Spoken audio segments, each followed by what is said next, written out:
Hi everyone, my name is Newman Waters. I'm one of your head PIs for this semester, and I'd like to go over how to design a counter. More specifically, I want to teach you how to design an arbitrary counter which goes in any order, can go upwards, downwards, really it can count in any sequence like 1, 9, 6, 5, etc. So I'll just give a sequence here that we can work from and start designing. So I want my counter to go in this order. I want it to start at 1. I want it to go up to 3. I want it to then go up to 4, 5, and then I want it to skip 6. I want it to go 7 and then 1.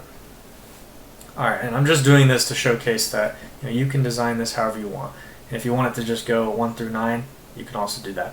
And we're going to be working with a 3-bit counter. 3 bits meaning that you can only fit up to 7 numbers in the or 8 numbers in the sequence. So we've got 1 to 3. So we got 1, 3, 4, 5, and 7. So that's 5 different numbers in the sequence. Obviously 1 repeats here, and we can visualize this a bit better by drawing it out like this. So it starts at 1, goes to 3, goes to 4, goes to 5, goes to 7, and goes back to 1. So you see it's a closed loop, and there are also some numbers that you will not see at all in this sequence. So how are we going to actually interpret this counter? This counter circuit that I've drawn here has these 3 signals, Q2, Q1, Q0. We're going to interpret this as a binary number, so I'll just write it as num, and then it's going to be Q2, Q1, Q0.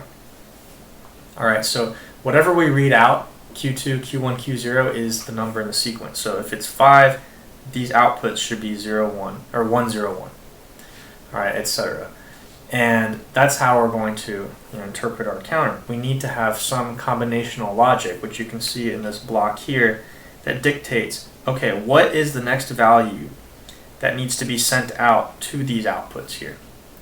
Right, and this might be a little weird, but what we have to do is we have to feed in whatever we have right now, okay?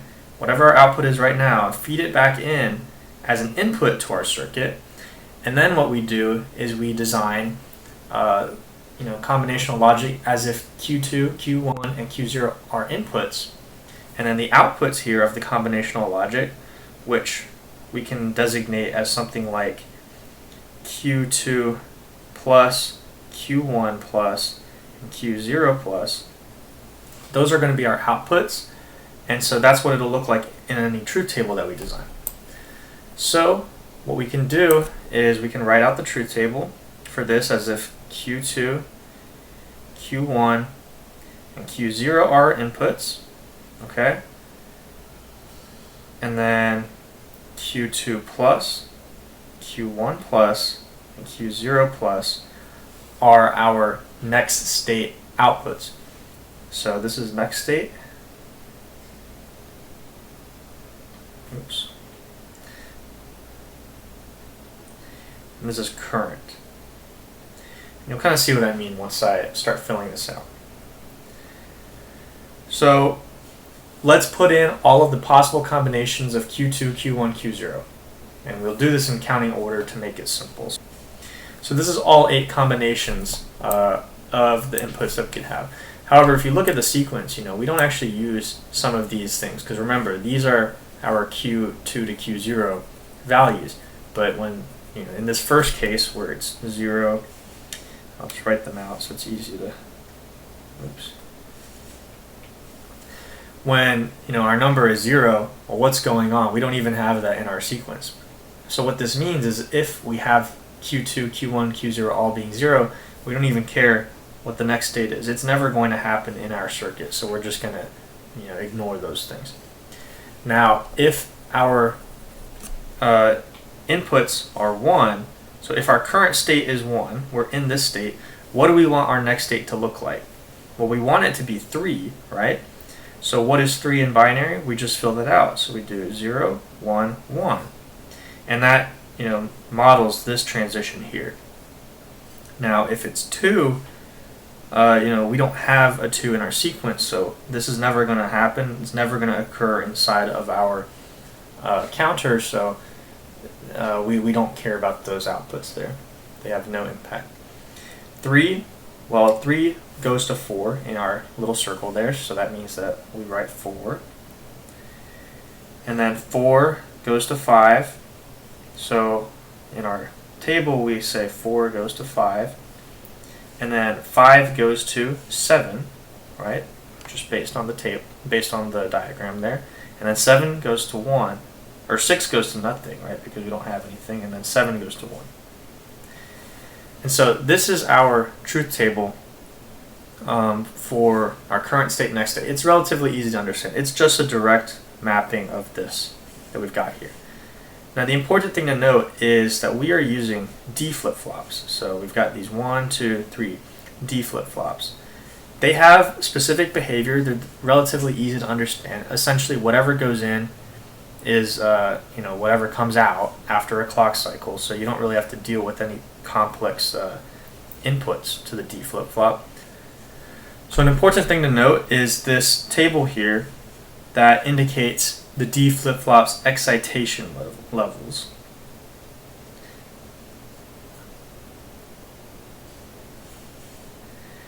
And what I mean by this is it just describes how a D flip-flop works, and that's what we're going to be using in our circuit. So it's essentially saying that if the current value held in the D flip-flop is 0, well, to make it 0 after one clock cycle, we pass in a 0 into the data line. Correspondingly, if we want to go from 0 to 1, we have to pass in a 1 to the data line, etc. And this is going to tell us how we need to design our circuit, right? Because in our inputs here, Q2, Q1, Q0, they go into a D flip-flop. Luckily, the D flip-flop is super simple. We need to make sure that the values going into this D flip-flop will accurately output what we expect here, right? Because that's what's important. Now, if you use a different type of flip-flop, like a JK flip-flop or perhaps a toggle flip-flop, this behavior might be different. But you can generate what the inputs need to be for each of the flip-flops by looking at this excitation table, and I'll explain how to do that. So for this first input here, since Q2 is 0 and Q2 plus is don't care, well, again, based on what we were describing before, this transition doesn't even exist in our table. We don't have any need to pass this transition into D flip-flop because it'll never happen, right? So we just don't care about it. So we can even say that for the rest of these 3 as well. What about this row? So if we have 0 for Q2 and 0 later, well, what do we need to pass into the D flip-flop? We need to pass in a 0. So that's going to fill it in there. For the second case, Q1 and Q1 plus, it goes from 0 to 1, so what do we need to pass in? Well, we look at this case where it goes from 0 to 1, we pass in a 1 to our D flip-flop. So that would be 1. And then from Q0 here to Q0 plus, it goes from 1 to 1, so what do we pass in? A 1. And what you'll notice is it's almost identical, to what these things are going to be, and you'll see if you map them out like this, they'll be exactly the same. So what we'll do is we'll just fill in the rest of them. But again, this step here is important because if you have different types of flip-flops, such as the JK flip-flop that you want to design with, it might not be the same, right? You have a different excitation table, and you'll have more inputs. You'll have like JK2, or I guess you'll have J2, K2, J1, K1, J0, K0. You'll have all those other inputs. You'll have like 6 different inputs for just 3 flip-flops, and you'll have to design accordingly. But it's the same process. So now that I have the inputs that need to go into my D flip-flops, well, I have everything I need, right? Because now that I have my inputs to the circuit, which are Q2, Q1, and Q0, right? You see them here. And our outputs, which are those inputs to the D flip-flops, well, I can generate this logic equation, right? Or the logic equations to give me those 3 outputs. So what you can do now is you can create one K-map per output that you've got. And so what does that look like? So let's do the first output. I'll do Q2 plus. Okay, that's the equivalent of, D2. Maybe I'll move it over here. Okay, and let's just draw out the truth table, or the K-map like this. So I'll say Q2, Q1, Q0, and then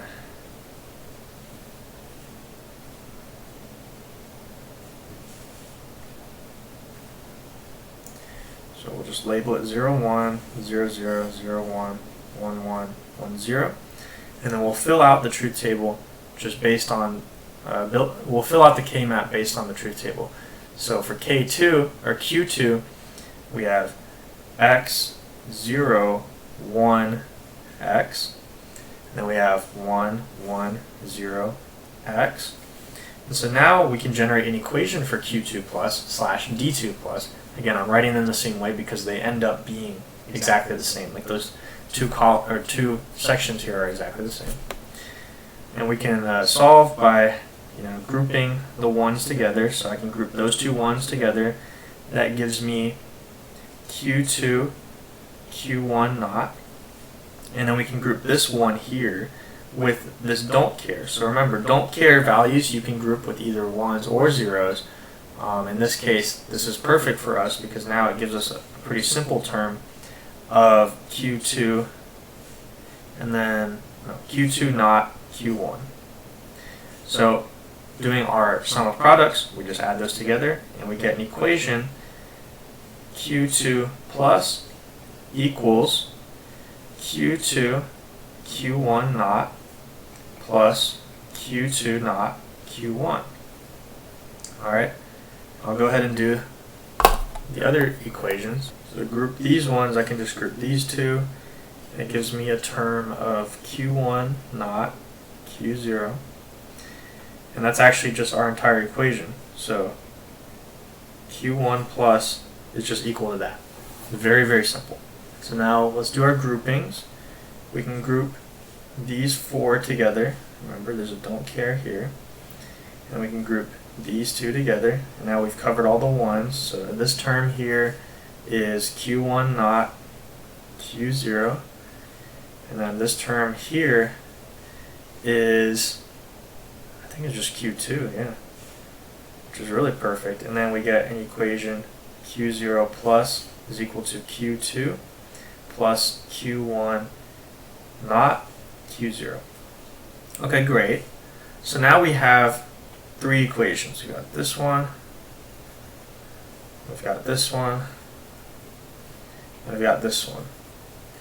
So those are our three equations for our circuit that we're going to build in this little area here. And so I'm going to pull up the circuit now that I've built already that covers this exact same thing that I just designed. So if we look at our equations for Q2, if we look here, N2 has an equation of Q2, Q1 not, right here, and then Q2 not, Q1, and then you OR them together because that's what it says in our equation, if you remember. So, and then so it goes straight into the input of the D flip-flop because again, those are the same inputs. Q2 goes into the D flip-flop since we were able to solve for both D and because they're the same table. I just implemented the Q1, which was just Q1 not Q0, which is easy. It's just an AND gate, and then it goes straight into the D flip-flop. Last one, it's Q2, so it's just this one wire here, and then here we have Q1 not Q0 feeding in straight to the D flip-flop. Now right now it's not doing anything because there's no clock on right now, but we can see that the current state here is 1. I've just made it a little easier to visualize. And again, if you don't see that these inputs are the same, I'm taking in the input from current state and using it in all this logic here. So there's actually no inputs to this circuit except for the clock signal. And I can start the clock signal by clicking Control K. So what you'll see is it'll follow in the order once I turn it on. Again, you don't need to worry about this. This is just me putting a reset so it doesn't lag my computer. But when I start it, it'll go from in this order. So 3 to 4, 4 to 5, 5 to 7, and then 7 to 1. So whatever's here is what the value being outputted is. And you can see that on the LEDs. This stuff here is just kind of a debug thing. I'm just taking in the values from the next state and outputting it so you can see it. But in reality, our counter, let's say it was on your microwave or wherever, this is what you'd be seeing outputted to the thing. If you wanted to design another circuit that has another counter that does something similar, you can use this logic to figure out how to get the order that you want. And if you want to express more combinations of numbers, like let's say you wanted to go for 0 through 9, you need to use 4 flip-flops at least. Alright, because that way you could fit up to 15 or 16 different states, if you'd like to call it. So each one of these things is a state. And if you look at the this diagram here, you can imagine that each one of these is a different state. Because you're in a current state here, and then the next state you already know what it's going to be based on the logic, right? So you need more. That's how you're going to go about designing your counter in Lab 3. And again, if you need to design it, instead of using D flip-flops with the JK flip-flops, you'll just use that excitation table of the JK flip-flop, which you can search up online, and then map what you expect it to be, Q pluses, into what the input into the JK flip-flop would be to get that same behavior. So that's about it.